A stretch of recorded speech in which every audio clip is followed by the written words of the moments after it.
Aujourd'hui, je voulais vous parler d'un sujet qui me paraît important, c'est le deuil dans le couple.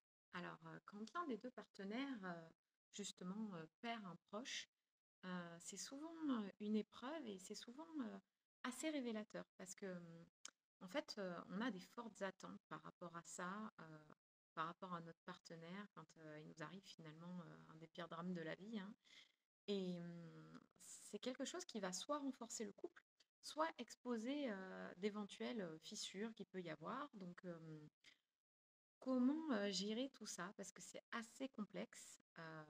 Donc, ce qu'il faut savoir, c'est que souvent, ce que j'observe en tout cas en thérapie, c'est qu'un des partenaires, celui qui n'est pas concerné par le deuil, par exemple, ou moins concerné, peut se sentir désemparé, complètement figé, parce qu'il a cette idée reçue que il doit rendre sa partenaire heureuse et qu'il doit la consoler et qu'en fait, si par exemple celui-ci ou celle-ci ou se met à pleurer, ben, il doit faire quelque chose.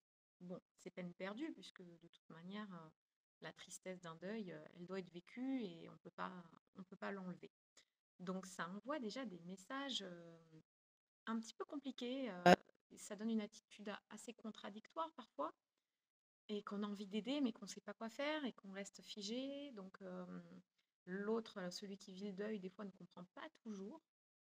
Et ce que je voudrais dire, c'est que c'est important de sortir euh, de de cette sensation d'être désemparé et de devoir enlever la douleur à l'autre. Parce que cette douleur, c'est son travail à elle voilà, de l'atténuer petit à petit avec le temps. C'est pas le vôtre. Vous, votre rôle, il est clairement d'accompagner, d'être là à ses côtés. Et ce que vous pouvez faire au quotidien, parce que souvent les personnes disent, mais je sais pas quoi faire, je sais pas si elle a envie de parler, je sais pas, enfin, je dis elle, la personne, hein. Je sais pas si jamais il faut que, voilà, que je l'aide, il faut...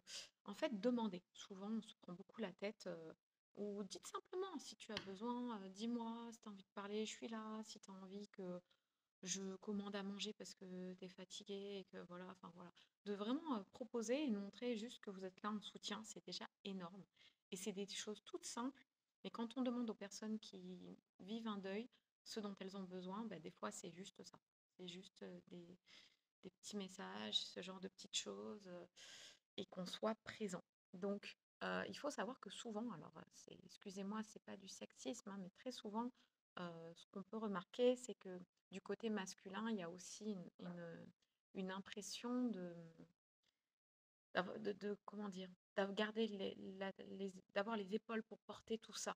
Et quand il y a un deuil qui concerne les deux personnes, notamment le deuil le plus compliqué à vivre, celui d'un enfant, et ben, souvent il va y avoir les mécanismes de défense qui se mettent en route et du coup l'homme va du coup beaucoup porter sur ses épaules et avoir l'impression que ben, il doit tenir la barque et il doit tenir le truc parce que tout s'effondre. Donc, on voit vraiment de toute manière, même si on fait le deuil des fois d'une même personne, c'est comme si c'était deux personnes différentes parce que pour chaque personne, c'est pas la même et la façon de vivre le deuil est différente. Donc, comment on fait dans ces cas-là quand c'est si compliqué, qu'on a l'impression de plus comprendre? Je crois qu'il faut ne pas hésiter à aller demander de l'aide à des amis. Et parce que souvent, c'est que l'autre, il n'est pas bien aussi s'il ne peut pas vous aider, s'il ne peut pas être présent, s'il ne peut pas vous écouter.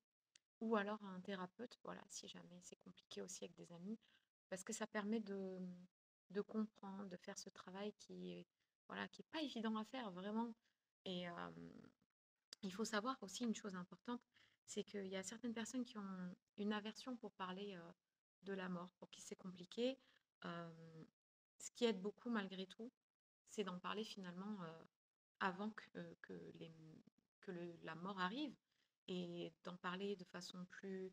En fait, la façon dont on en parle au quotidien, des sujets un petit peu dramatiques, eh ben, c'est un petit peu une préparation voilà, de quand un deuil arrive, comment on va s'en parler, comment on peut le vivre.